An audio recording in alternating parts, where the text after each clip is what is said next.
With an open window in SSMS connected to the AdventureWorks database, we're ready to start typing commands. If you want to see how to connect to a database engine, go back and watch the Connect to a Database Engine video. Let's start by typing in a tsql command and look at the results.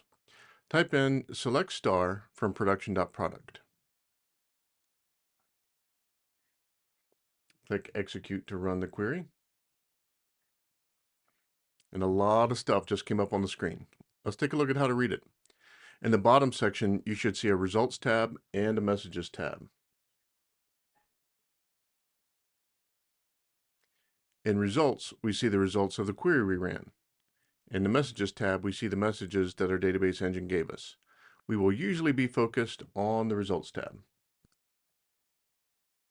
The first column shows row numbers. In cases like this query, where we have a lot of rows returned, we can scroll down and easily tell which row we are in. These numbers are not stored in the database.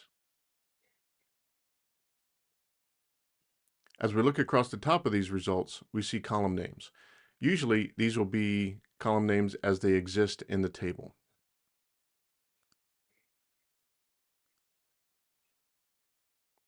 As you read across a row in the table, we see our familiar spreadsheet look for the data.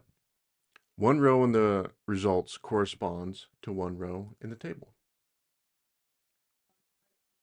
If the data in the table doesn't change, you'll see the exact same data get returned. This is important. All our queries are repeatable. The select statement is the tsql command we use to get data out of our tables. After select, we list the columns to be returned. The from clause controls what tables we get data from. The where clause controls which rows get returned. The order by clause controls the order the rows are returned in. In future videos, we'll dive deeper into each of these clauses. All we see right now are the select and from clauses. We will use the where and order by clauses in future videos.